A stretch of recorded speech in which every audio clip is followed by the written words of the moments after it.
Hi, welcome to சந்தா சமையல். நம்ம இன்னைக்கு அரிசி பாயாசம் எப்படி செய்கிறதுன்னு பார்க்கலாம். நான் 100 கிராம் பச்சரிசி எடுத்திருக்கேன். இதை நீங்கள் பாஸ்மதி ரைஸில் பண்ணுற மாதிரி இருந்தாலும் பண்ணலாம். அரிசி நல்லா வாஷ் பண்ணி எடுத்திருக்கேன். அரை மணி நேரம் ஊறணும். 5 ஏலக்காய் எடுத்திருக்கேன். ஏலக்காய் பொடி பண்ணி எடுக்கணும். இப்போ ஏலக்காய் பொடி பண்ணி எடுத்திருக்கேன். முந்திரி பாதாம் எடுத்திருக்கேன். இதை ஓரளவு பொடி பண்ணி எடுக்கணும். இப்போ இதை பொடி பண்ணி எடுத்திருக்கேன். சர்க்கரை 100 கிராம் அளவு எடுத்திருக்கேன். அரிசியும் சர்க்கரையும் சரிசமமான அளவாக எடுக்கணும். 1 லிட்டர் திக்கான பால் எடுத்திருக்கேன். ஸ்டவ் ஆன் பண்ணி பால் வச்சுருக்கேன். பால் பொங்கி 3 நிமிஷத்துக்கு நல்லா கொதிக்கணும். இப்போ பால் நல்லா கொதி வருது.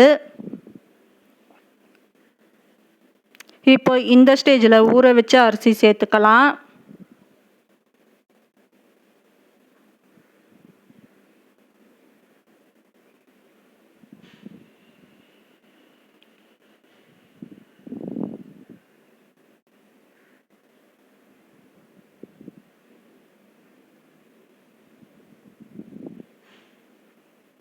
அரிசி சேர்த்துட்டு நல்லா மிக்ஸ் பண்ணி விடணும். லோ ஃப்ளேமில் வச்சுருந்து இதை நம்ம செஞ்சுக்கலாம். அடிக்கடி நம்ம மிக்ஸ் பண்ணி விடணும். ஓரத்தில் இருக்கிறதுலாம் நல்லா கலந்து விடணும். இல்லைன்னா இது அடிப்பிடிக்கும்.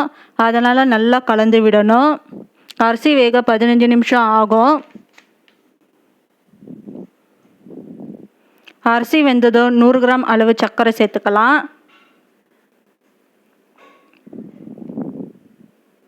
சர்க்கரை சேர்த்துட்டு நல்லா மிக்ஸ் பண்ணி விடணும். சர்க்கரை கரையணும்.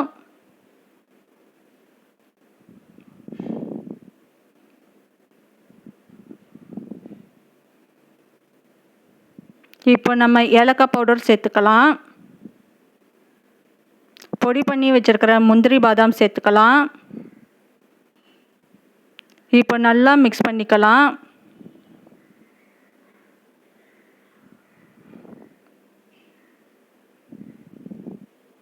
அரிசி பாயசம் திக்காக தான் இருக்கும். அப்படி ஆறினதோ ரொம்ப திக்காச்சுன்னா தண்ணி சூடு பண்ணி சேர்த்துக்கலாம்.